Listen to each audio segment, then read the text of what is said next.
अचानक हमें लगा हमारे गले पे कुछ हाथ आया है। तो उन्होंने बोला वो हाथ इतने बड़े थे, महाकाली को एक शब्द बोला करते थे बुढ़िया।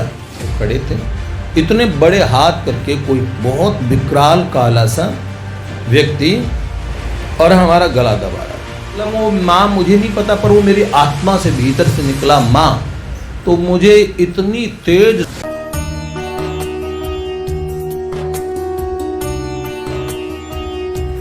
एक वैद्य जी के यहाँ हम जाते थे, विदुर प्रभु अच्छे से जानते, विदुर प्रभु वह पहले वहीं रहते थे, बिहार के थे वैद्य जी। बोले उन्हें पता है कि मैं महाकाली को, काली माँ को मैं मानता हूँ, और वो महाकाली को एक शब्द बोला करते थे बुढ़िया। तो कहते थे मेरी बुढ़िया, हर बात कहते थे मेरी बुढ़िया को मैंने से बोला, हमारी बुढ़िया, मेरी बुढ़िया कुछ भी कर सकती है, इस ब्रह्मांड में मेरी बुढ़िया से बढ़ के कोई नहीं है, ऐसे करके वो बड़े भाव से बोला करते थे। बिहार का और शरीर था उनका। और फिर उन्होंने बोला कि मेरे को न क्यों विश्वास हुआ काली माँ के ऊपर बोले, तो उन्होंने बोला कि एक बार मेरे साथ ऐसी घटना घटी जो मैं कभी समझ नहीं पाया आज तक, और उन्होंने तब से मैं और माँ में मेरा बहुत श्रद्धा हो गई। तो उन्होंने वो माँ को बुढ़िया बुढ़िया ही कहते थे। तो उन्होंने कहा कि एक बार उन्होंने बोला गांव में बाहर बरामदा था, हम किसी गेस्ट के यहाँ गए, तो बरामदे में चौक में सब सोते थे, उस समय लाइट वगैरह नहीं आया करती थी, तो हवा चलती थी अच्छी, तो बाहर चौक में हम सब लोग सो रहे थे। तो उन्होंने बोला 20-25 खाटें थी, तो हम भी एक अपनी खाट पे सो रहे थे, सबके बीच में ही थे। तो अचानक हमें लगा हमारे गले पे कुछ हाथ आया है। तो उन्होंने बोला वो हाथ इतने बड़े थे, और देखा तो मोटी मोटी उंगलियां और हमारी खाट का जो पैर वाला हिस्सा था उस तरफ वो खड़े थे, इतने बड़े हाथ करके कोई बहुत विकराल काला सा व्यक्ति और हमारा गला दबा रहा था। तो उन्होंने बोला मैंने आयुर्वेद तो बहुत पढ़ा है,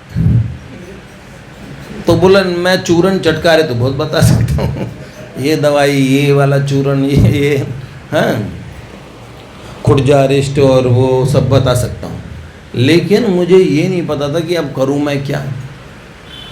तो उन्होंने बोला मैंने ज़्यादा कोई शास्त्र ज्ञान वगैरह भी नहीं लिया, अब ये भूत है कि प्रेत है कि ये क्या है मुझे कभी समझ नहीं आया, आज तक भी मैंने समझ पाया। बोले मैं इतना डर गया और इतना ज़्यादा मेरे गले पे दबाव पड़ा, मैंने कहा मेरे प्राण जाएंगे। और उन्होंने बोला मेरे आसपास सब लोग सो रहे, मैं इधर देख रहा हूँ, वो भी सोए, ये भी सोए, कोई उठ भी नहीं रहा, खांस भी नहीं रहा, पानी पीने के लिए कोई उठ जाए, लघु शंकाले के लिए कोई उठ जाए। उन्होंने बोला मेरी मौत आ गई। तो उन्होंने बोला कि मेरी श्रद्धा तब से बढ़ी। तो उन्होंने बोला जब पढ़ता था ना, तभी कहीं माँ कालका का मंदिर होता था, तो वहाँ दर्शन करने जाता था, तो लोग माँ माँ बोलते थे, तो अपनी माँ को भी प्यार से बुढ़िया कहने का अभ्यास था, तो मैंने उन्हें बुढ़िया कहना शुरू कर दिया था माँ को। तो और प्रणाम करता और बुढ़िया ठीक हो। तो बोल मुझे कुछ समझ नहीं आया, तो वो लगा मैं विद्यार्थी था, वो बुढ़िया को याद करता हूँ। तो उसी समय मैंने याद किया, और जैसे ही मैंने बोला मेरे मुंह से कुछ नहीं निकला, पर मेरे हृदय से मैंने बड़ी तेज़ी से कहा माँ।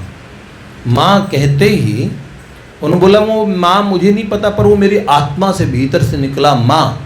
तो मुझे इतनी तेज स्वर सुना वहाँ पे, ऐसा लगा जैसे कोई व्यक्ति जैसे कोई हाथ से बहुत तेज ताली बजाए, उस ताली को कोई 1000 गुना तेज किसी और स्पीकर पे करके सुनाए, तो वो ताली कितनी तेज सुनेगी इको करके। तो उन्होंने बोला ऐसे ताली जैसे मुझे ऐसा लगा कि उसकी कमर पे, जो जिसने मेरा गला पकड़ा उसके कमर पे किसी ने हाथ मारा,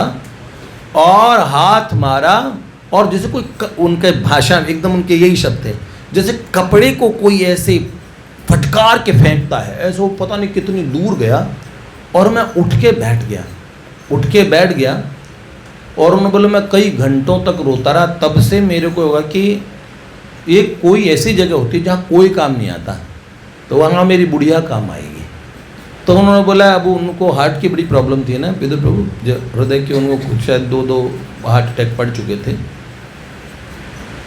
बड़े विपन्न थे, संपन्न भी नहीं थे। तो इस बात पे तो वो घटना मैंने सुनी, मुझे बहुत अच्छी लगी। मन में यह आया कि भगवान तो भगवान ही होते हैं। बाद में माँ ने एक अज्ञान की एक परत तो हटा दी, ये विरोध की भावना, ये सब चीज, और फिर इस पूरे निखिल ब्रह्मांडों में मुझ पे तो सबसे बड़ा उपकार भगवती का ही हुआ। तो भगवती की कृपा से मैं समझता हूँ हर काल में भगवती हमारी सहायता करती है, हर काल में।